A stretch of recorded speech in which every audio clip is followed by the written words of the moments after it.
Hello hi friends, இன்றைக்கி என்ன நம்ம சமையல்னு பார்க்கலாமா?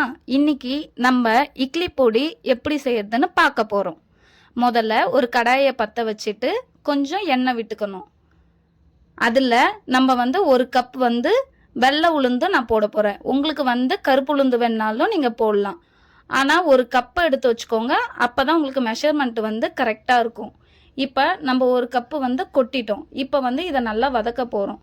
இந்த வெள்ளை உளுந்து கொஞ்சம் கலர் மாறி வரணும்.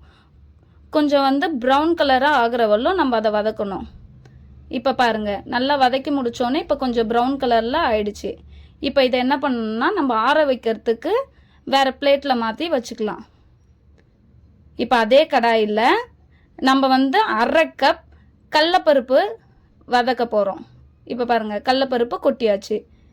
இப்போ இதை நல்லா வதக்கி எடுக்கணும். இதுவும் நமக்கு கலர் சேஞ்ச் ஆகி தான் வரணும். இப்போ பாருங்கள், இதுவும் நல்ல கலர் மாதிரி வந்துருச்சு.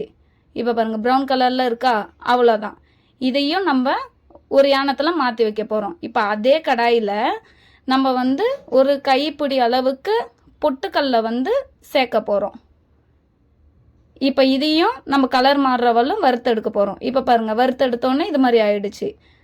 இப்போ இதையும் நம்ம சேர்த்து ஆற வச்சுக்கணும். இப்போ அதே கடாயில் கொஞ்சம் எண்ணெய் விட்டுட்டு இப்போ நம்ம காஞ்ச மிளகா சேர்க்க போகிறோம். நீங்கள் உங்கள் காரத்துக்கு ஏற்ற மாதிரி நீங்கள் சேர்த்துக்கோங்க. நான் ஒரு 7 காஞ்ச மிளகா எடுத்திருக்கேன். அந்த ஒரு கப்புக்கு 7 காஞ்ச மிளகா கரெக்டாக இருக்கும். இப்போ பாருங்கள், இதை நல்லா வதக்கணும். இது கொஞ்சம் வதங்கினோடனே அது கூடவே 3 பல்லு பூண்டை எடுத்து அப்படியே போடக்கூடாது, நம்ம கொஞ்சம் தட்டி போட்டோம்னா நல்ல மணமாக இருக்கும், வீடே நல்ல வாசனையாக இருக்கும்.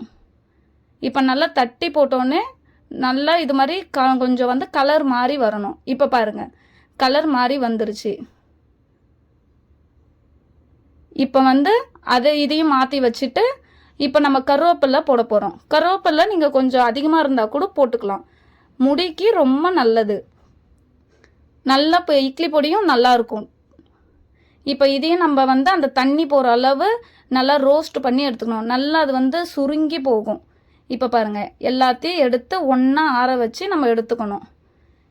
இப்போ இதை ஒரு மிக்சி ஜாரில் நம்ம சேர்த்துக்க போகிறோம். ஆறுனதுக்கப்புறம் தான் சேர்க்கணும். இப்போ எல்லாத்தையும் மிக்சி ஜாரில் சேர்த்துட்டு இது கூட நம்ம கொஞ்சம் கல் உப்பு சேர்த்துக்க போகிறோம். நீங்கள் தூள் உப்பு இருந்தாலும் நீங்கள் சேர்த்துக்கலாம்.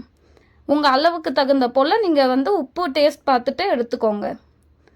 இப்போ இதில் நம்ம கொஞ்சம் பெருங்காயத்தூளும் ஆட் பண்ண போகிறோம். பெருங்காயத்தூளும் சேர்த்துட்டு நீங்கள் உங்களுக்கு வேணுன்ற அளவு எடுத்துக்கோங்க. சும்மா ஒரு 1/4 ஸ்பூன் இருந்தால் போதும். சேர்த்துட்டு இப்போ இதை மிக்சியில் போட்டு நம்ம அரைக்க போகிறோம். மிக்சியில் அரைக்கிறப்ப நம்ம ரொம்ப தூளாக அரைச்சிடக்கூடாது, கொஞ்சம் கொரப்பாக இருந்தால் தான் அது ரொம்ப நல்லாயிருக்கும். நான் கொரப்பாக அரைச்சி எடுத்துக்கிட்டேன். இப்போ பாருங்கள், எல்லாத்தையும் தள்ளி நல்லா மிளகா எல்லாம் வறுபடணும். இப்போ பாருங்கள், நல்லா ஆயிடுச்சா, நல்லா தூளாகிடுச்சா, அவ்வளோதான், இட்லி பொடி ரெடி. நீங்களும் வீட்டில் ட்ரை பண்ணி பாருங்கள். பிடிச்சிருந்தா சப்ஸ்கிரைப் பண்ணுங்கள், லைக் பண்ணுங்கள், கமெண்ட் பண்ணுங்கள். பாய்.